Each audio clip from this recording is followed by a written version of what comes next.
दागिना अंदर मट्टी ऊपर चुनना नहीं है। समंदर को खामोश समझकर ये मत समझना कि समंदर में रवानी नहीं है। हम जब भी उठेंगे तो तूफान बनकर उठेंगे। स्टेज पे मौजूद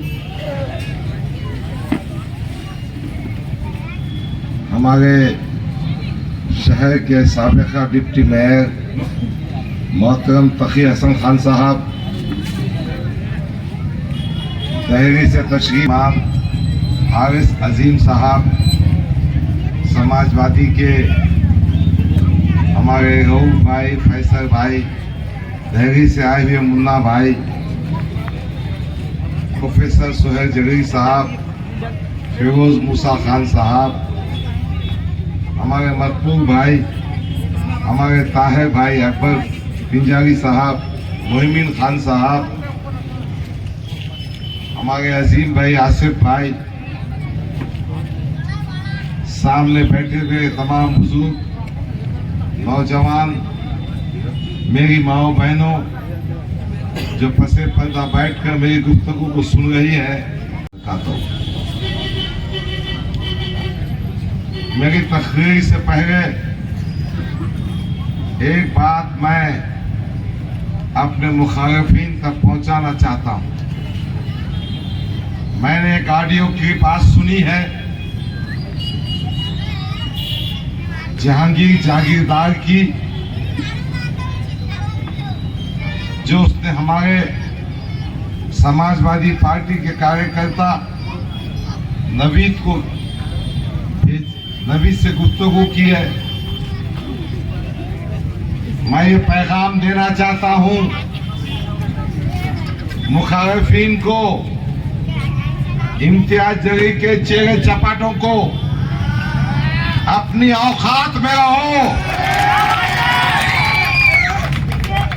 अपनी हैसियत में रहो। भूखे रात में गंदी जबान का इस्तेमाल मत करो। जबान हम भी रखते हैं, कानून और कोर्ट कचहरी भी जानते हैं। हसूर की जेल को भिजा दूंगा।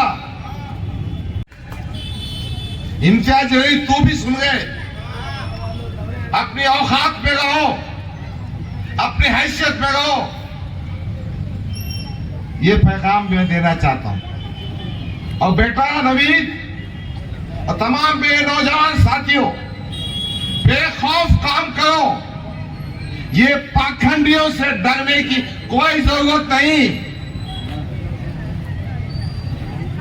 दूसरा पैगाम यह है कि कल हमारे मोहतरम कायद जिसके एहतराम में पैसों से मदद की, वो कायद कल हमारे बीच आ रहा। इधर से लो। वहां अबू आसिम आजमी आपको खिताब करें। मैं गुजारिश करना चाहता हूं कि आप हजारों की तादाद में मोहतरम कायद अबू आसिम साहब को सुनिए। आपके दिल में उमंग पैदा होगी। आपको महाराष्ट्र की सही तस्वीर, आपको एहसास होगा कि हमारे ही बीच में एक ऐसा कायद मौजूद है जो दिनों रात मिल्लत, कौम और पिछड़ी अवाम के लिए जद्दोजहद करता है। बहरहाल कल शाम में किराटपुरा के स्टॉप पर आपको पहुंचना है। हमने हमारी माओ बहनों के बैठने का इंतजाम भी किया है, खवातीन के बैठने का इंतजाम भी किया। अजीजा ने गिरामी, ये एक इंतखाबी जलसा है। इंतखाबी जलसे में हम आपसे वोट मांगने के लिए खड़े हैं। मैं गुज़िश्ता 10 साल से मजलिस इत्तेहाद मुस्लिमीन में अल्लाह को गवाह रखकर कहना चाहता हूं कि बेगर्ज बेगौस बहुत ही दयादार किया। देखिए 2014 में 60,000 वोट में मुझे इस बात का एहसास था कि सिर्फ मुसलमानों के वोटों पर ऐवानों में पहुंचा नहीं जा सकता। इसीलिए मैंने कोशिश की कि वंचित बहुजन अघाड़ी प्रकाश अंबेडकर उसको एमआईएम से जोड़ दिया जाए। यकीनन एमआईएम और वंचित बहुजन अघाड़ी के इत्तेफाक से यह इम्तियाज जलील खासदार बन गया। और फिर उसके बाद जब असेंबली के इंतखाबात आए तो यही इम्तियाज जलील ने वंचित बहुजन अघाड़ी और एमआईएम के इत्तेहाद को तोड़ दिया।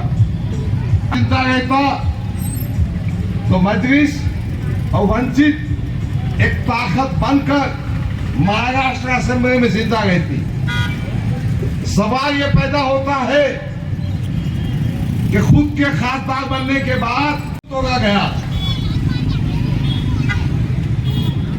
जवाब यह है कि इनकी जो पप्पा है ना देवेंद्र फडणवीस, उनकी हिदायत पे किया गया। इनकी ये ख्वाहिश है, इनकी ये इच्छा है कि इनके सिवा महाराष्ट्र में कोई नेता ना बने। मैं मेरे पार्टी के जिम्मेदारों से पूछता हूं, आप किस बुनियाद पर कहते हैं कि हम नौजवानों को ताकत देंगे? मैंने असद साहब को खत लिखा, 10 साल जिस पार्टी में मैंने काम किया, लाखों करोड़ों रुपए खर्च किए, महाराष्ट्र का कोना कोना पहुंचा, नागपुर से लेकर कोल्हापुर तक, बंबई से लेकर नांदेड़ तक, सब जगह मैंने मजलिस के काम के लिए मुसलमानों के दुख दर्द के लिए पहुंचा। और मैंने लिखा कि मेरी उम्र 67 साल हो चुकी है, शायद ये इलेक्शन मेरी जिंदगी का आखिरी इलेक्शन हो सकता है। मैंने 2019 में वंचित बहुजन अघाड़ी का इत्तेहाद टूटने के बाद तकरीबन 200 इलेक्शन रजिस्ट्रेशन के कैंप लिए, और फिर मैंने, जिसके आप भी गवाह है, कि वोटर्स की संख्या बढ़ाई।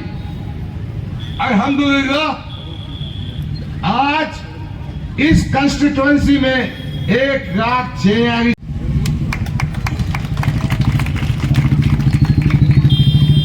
असदुद्दीन अवीसी साहब ने 3 मिनट का वक्त नहीं दिया।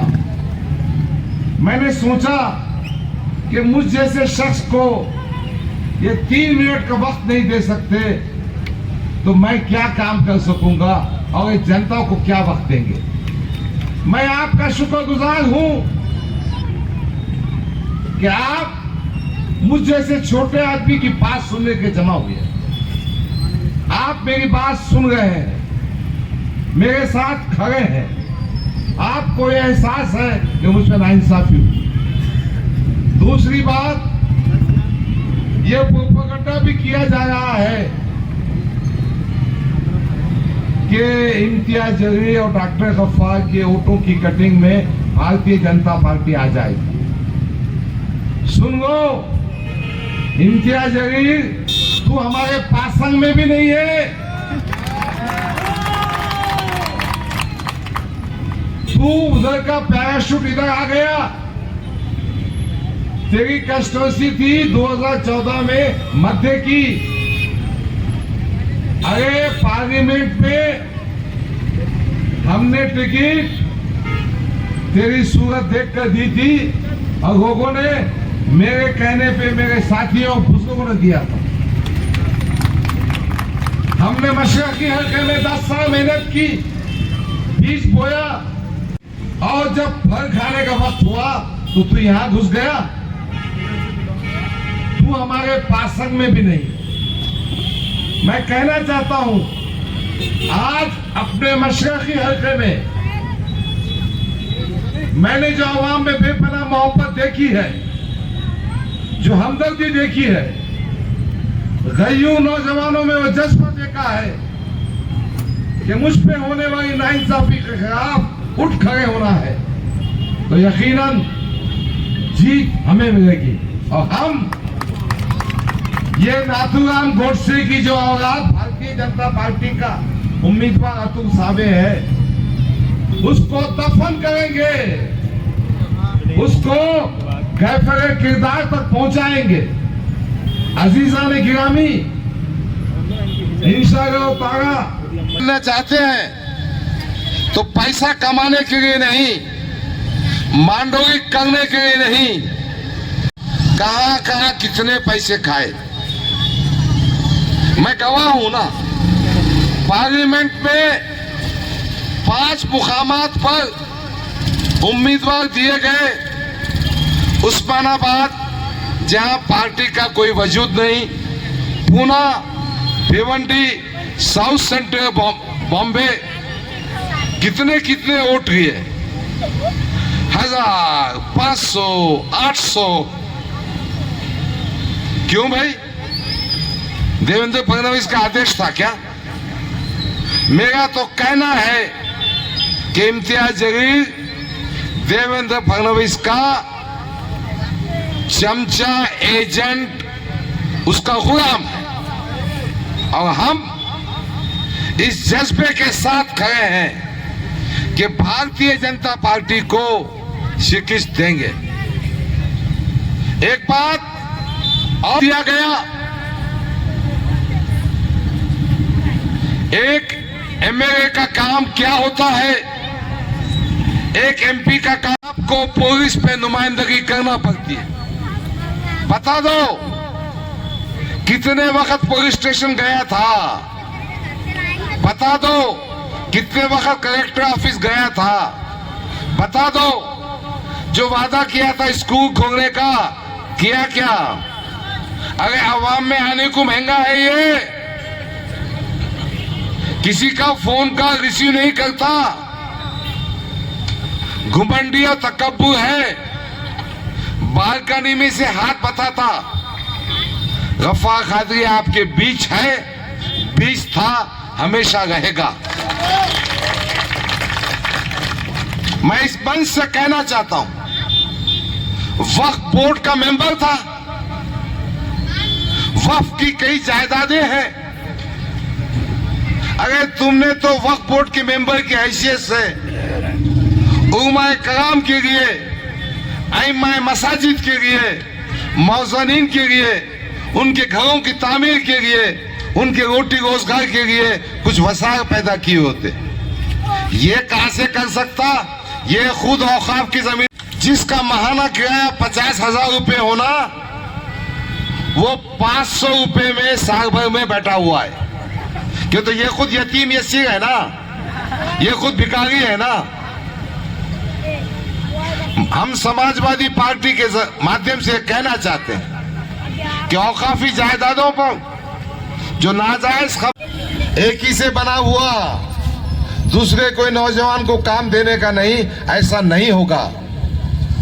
तरक्याती फंड एमपी की होने के बाद मैं ये कहना चाहता हूं कि इस मशरकी हल्के को इम्तियाज जलील ने नजरअंदाज किया। मेरे घर के सामने का रास्ता 5 साल तक नहीं बना, अब स्मार्ट सिटी के काम में बन रहा है। उसको मशरकी हल्के की आवाम से कुछ लेना देना नहीं। जहां 40% है, जहां 20% है, वो काम उसको करना है। बहरहाल मैं आपसे वादा करने आया हूं कि आपके सुख दुख में हमेशा शरीक रहूंगा। पुलिस में नुमाइंदगी हो या हुकूमत के किसी महकमे में, मैं आपके आवाज बनूंगा। मैं समाजवादी पार्टी का उम्मीदवार हूं और ये भी सुन लीजिए, इंशाअल्लाह ताला महाराष्ट्र में महाविकास आघाड़ी की गवर्नमेंट बनेगी। समाजवादी पार्टी जो तनख्वाहें हैं बहुत कम है। मैं आज गूगल देख रहा था, हिंदुस्तान में कुछ ऐसे भी स्टेट्स हैं जहां अइम्मा की तनख्वाह 18,000 तक है माहाना। मौजन की तनख्वाह 14,000 तक है, उसमें 5% हर साल इजाफा होता है। हम समाजवादी पार्टी के जरिए अबू असीम साहब इंशाअल्लाह कल ऐलान करेंगे, इस बात की कोशिश करेंगे कि इमाम मसाजिद की माहाना तनख्वाह कम से कम 18,000 हो, मौजन की तनख्वाह कम से कम 14,000 हो और उसमें 5% का इजाफा हो। ये कोशिश भी करेंगे। ये भी कोशिश करेंगे कि औकाफ की जो एकड़ जमीन पड़ी हुई है उन पर हमारे उलमाए कराम जो मुस्तहिकीन हैं उनके घरों की तामीर हो सके। मैं आपसे ये वादा करने आया हूं कि इंशाअल्लाह ताला मैं कल वो वादा करूंगा, आज नहीं कहूंगा, कि मुझे एमएलए की पोस्ट पे 1 पैसा भी कमाने का नहीं है। एक अहम डिक्लेरेशन मैं कल करूंगा इंशाअल्लाह ताला मेरे कायद के सामने, ताकि वो भी गवाह रहे। मैं ये कहने आया हूं कि हम और आप एक साथ मिलकर ताकत के साथ 10 साल से इस मशरक़ी हल्के में जो भारतीय जनता पार्टी का कैंसर और नासूर है उसको खत्म करेंगे। बहरहाल आपसे गुजारिश है, इस पैगाम को अपने अफराद खानदान तक पहुंचाइए। 20 तारीख की सुबह मेरी निशानी समाजवादी पार्टी की निशानी साइकिल है, वो बटन नंबर 5 पर है। मैं आपसे गुजारिश करता हूं कि आपके वोटों से मुझे नवाजिए, मेरी सरपरस्ती कीजिए। आपको यह हक हासिल है कि मुझे फोन भी कर सकते हैं, मेरा गिरेबान पकड़ सकते हैं, मेरा दामन पकड़ सकते हैं। मैं आपके बीच था, है और इंशाअल्लाह हमेशा रहूंगा। खुदा हाफिज, अस्सलाम वालेकुम। दीजिए और फीस दे दिए 100 रुपये और 30 रुपये ऊपर। मैंने कहा 100 रुपये तो है, ये 30 रुपये का है क्या? खुदा आप भी गुजरे होंगे इस रास्ते से, आप पर भी ये बात आई होगी कि छोटी वो आधार कार्ड वाला अंदर गया, उसने 30 रुपए दिए और कई अपने बच्चों के आधार कार्ड के लिए गए, उन्होंने 30 रुपए मांगे। लानत है इन पर। एक चपरासी भी 50 रुपए दिए तो नेता नहीं है, 100 रुपए मांगता है। ये मासूम बच्चों के एडमिशन के बाद 30 रुपए मांगते हैं। इनको बताओ कि तुमने ये जुल्म क्यों किया। मेरे दोस्त भाईजीपुर से आए हुए इमरान भाई, तमाम स्टेज पर मेरे अकबर पिंजारी साहब, मुस्तफ़ा भाई, मेरे अजीज़ दोस्तों, साथियों, बुजुर्गों और मेरी आवाज़ जहाँ तक जा रही है, मेरी पर्दानशीन इज़्ज़तदार माओ बहनों, अस्सलामु अलैकुम वरहमतुल्लाहि वबरकातुहू। मैं आपके सिर्फ 5 ही मिनट लूँगा, मेरी बात आपके सामने रखने की पूरी कोशिश करूँगा। मैं सिर्फ 2 ही बातें आपके सामने रखने आया हूँ। पहली बात, जिस शख्स ने 10 साल किसी पार्टी को आगे बढ़ाने का काम किया, हमारे बीच दिल्ली से आए हुए, दिल्ली की बुलंद आवाज, मेरे छोटे भाई नसीम सिद्दीकी साहब, वो भी दिल्ली से चलकर इसीलिए आए हैं। वो भी देख रहे थे कि किस तरह से डॉक्टर गफ्फार कादरी 10 साल से मजलिस का परचम लहराने की कोशिश कर रहे हैं, किस तरह से पार्टी को आगे बढ़ाने का काम कर रहे हैं। और जब फसल खाने का टाइम आया, फल खाने का टाइम आया, तो किस तरह से ये पार्टी हमारी नाइंसाफी कर दी। इसी नाइंसाफी के खिलाफ आवाज उठाने के लिए मेरा भाई नसीम सिद्दीकी दिल्ली से चलकर आया है। मैं आपसे गुजारिश करता हूं कि एक बार कीजिए। मैं ये देने के लिए आया हूं, मैं भी इसी शहर में रहता हूं। मैंने भी 10 साल डॉक्टर गफ्फार कादरी साहब के साथ आपके मोहल्लों में, आपके इलाके में, आपके शहर में कई बार कई बार पैदल दौरे किए, कई मसाइल का हल किया, कई प्रॉब्लम सॉल्व किए, कई मसाइल के लिए पुलिस स्टेशनों में गए, कई मसाइल के लिए दवाखानों में गए, कई मसाइल के लिए कलेक्टर ऑफिस में। जवानों सुनो, मेरी माँ बहनों, मैं आपको सुनाने आया हूँ कि किस तरह से नाइंसाफी की हद कर दी है इन लोगों ने। ये शख्स वही शख्स है जिसने अकोला में जुगनोबी को जाकर मदद की है, जिसने अकोला के दूसरे तालुके में जाकर जो पुलिस कस्टडी में जिसको मार दिया गया उसके लिए नुमाइंदगी करने वाला शख्स गफ्फार कादरी है।